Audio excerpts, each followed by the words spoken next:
اعوذ باللہ من الشیطان الرجیم، بسم اللہ الرحمن الرحیم۔ الحمد للہ رب العالمین، والصلاة والسلام علی سید المرسلین و خاتم النبیین، اما بعد۔ صحیح بخاری، باب کتاب الزکوٰۃ، حدیث نمبر 1415، اردو ترجمہ۔ اس بارے میں کہ جہنم کی آگ سے بچو، خواہ کھجور کے ایک ٹکڑے یا کسی معمولی سے صدقے کے ذریعے ہو۔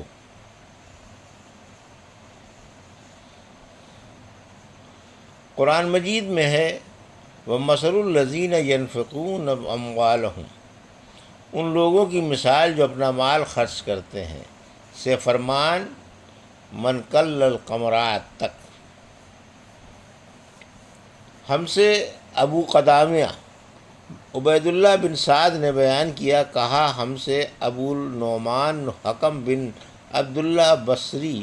نے بیان کیا، کہا ہم سے شعبہ بن حجاج نے بیان کیا،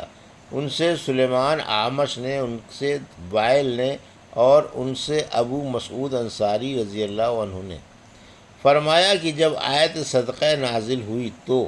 ہم بوجھ ڈھونڈنے کا کام کیا کرتے تھے،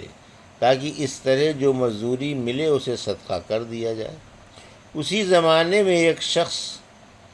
کہ عبد الرحمن بن عوف آیا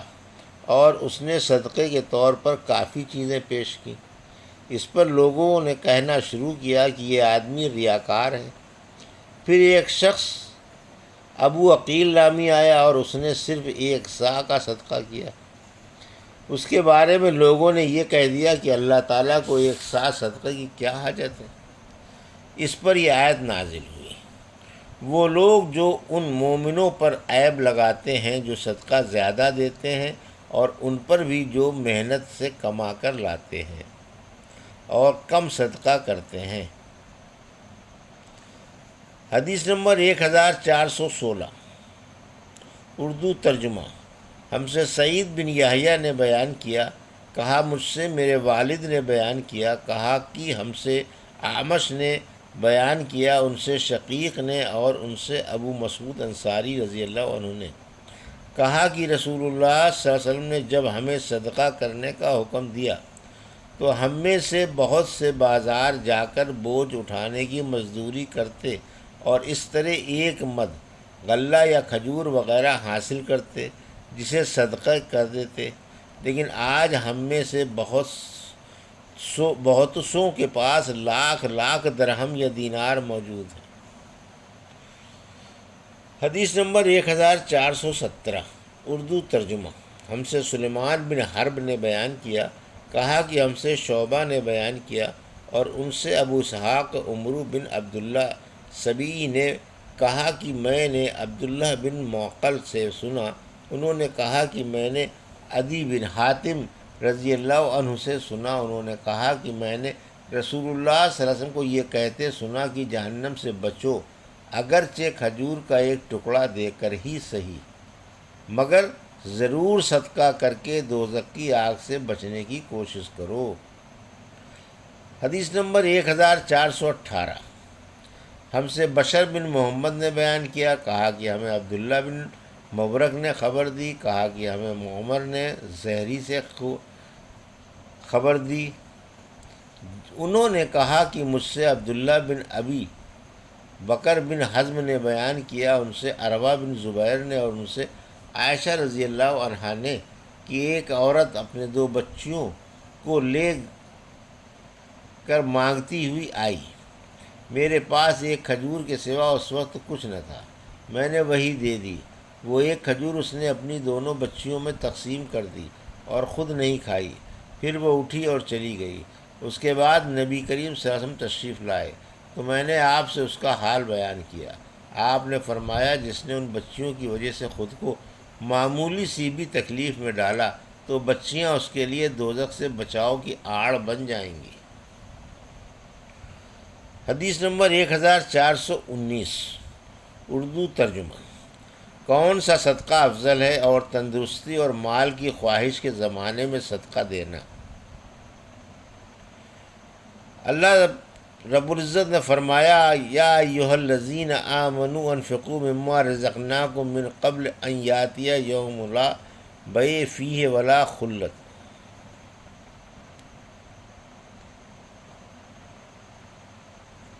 وانفقوا مما رزقناکم من قبل ان یاتی احدکم الموت،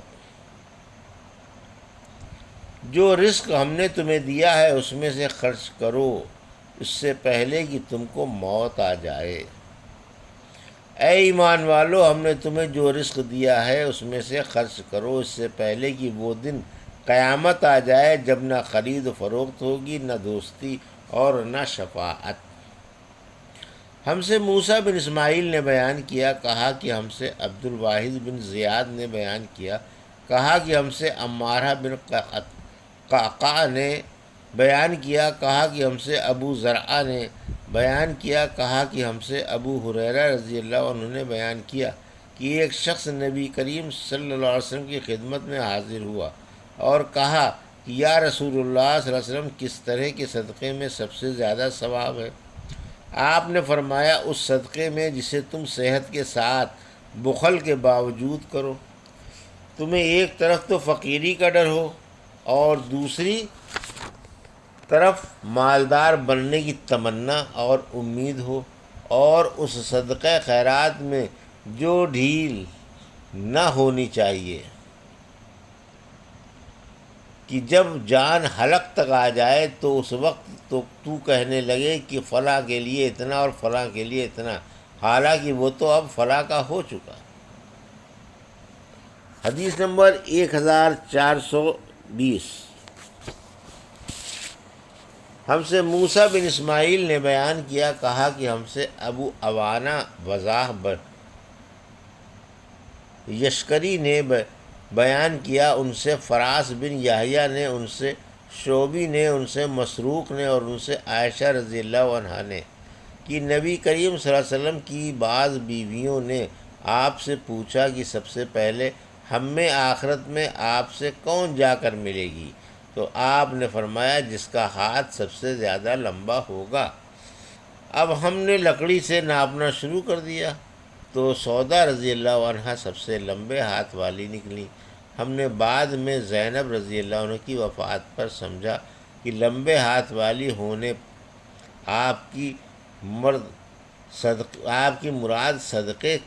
صدقہ زیادہ کرنے والی تھی اور وہ ہم سب سے پہلے نبی کریم صلی اللہ علیہ وسلم سے جا کر ملی۔ صدقہ کرنا آپ کو بہت محبوب تھا۔ حدیث نمبر 1421۔ اعلانیہ صدقہ کرنے کا ثواب۔ اور اللہ تعالیٰ نے سورہ بقرہ میں فرمایا جو لوگ اپنے مال خرچ کرتے ہیں رات میں اور دن میں پوشیدہ طور پر اور ظاہر، ان سب کا ان کے رب کے پاس ثواب ملے گا، انہیں کوئی ڈر نہیں ہوگا اور نہ انہیں کسی قسم کا غم ہوگا۔ چھپ کر خیرات کرنا افضل ہے۔ اور ابو ہریرہ رضی اللہ عنہ نے نبی کریم صلی اللہ علیہ وسلم سے روایت کیا کہ ایک شخص نے صدقہ کیا اور اسے اس طرح چھپایا کہ اس کے بائیں ہاتھ کو خبر نہیں ہوئی کہ دائیں ہاتھ نے کیا خرچ کیا، اور اللہ تعالیٰ نے فرمایا کہ اگر تم صدقے کو ظاہر کر دو تو یہ بھی اچھا ہے، اور اگر پوشیدہ طور پر دو اور فقراء کو دو تو یہ تمہارے لیے بہتر ہے، اور تمہارے گناہ مٹا دے گا، اور جو کچھ تم کرتے ہو اللہ اس سے پوری طرح خبردار ہے۔ اگر لا علمی میں کسی نے مالدار کو صدقہ دے دیا ہے تو اس کو ثواب مل جائے گا۔ ہم سے ابو یمان نے بیان کیا، کہا کہ ہمیں شعیب نے خبر دی، کہا کہ ہم سے ابو زناد نے بیان کیا، ان سے اعراج نے اور ان سے ابو ہریرہ رضی اللہ عنہ نے کہ رسول اللہ صلی اللہ علیہ وسلم نے فرمایا کہ ایک شخص نے بنی اسرائیل میں سے کہا کہ مجھے ضرور صدقہ آج رات دینا ہے، چنانچہ وہ اپنا صدقہ لے کر نکلا اور ناواقفی سے ایک چور کے ہاتھ میں رکھ دیا۔ صبح ہوئی تو لوگوں نے کہنا شروع کیا کہ آج رات کو کسی نے چور کو صدقہ دے دیا۔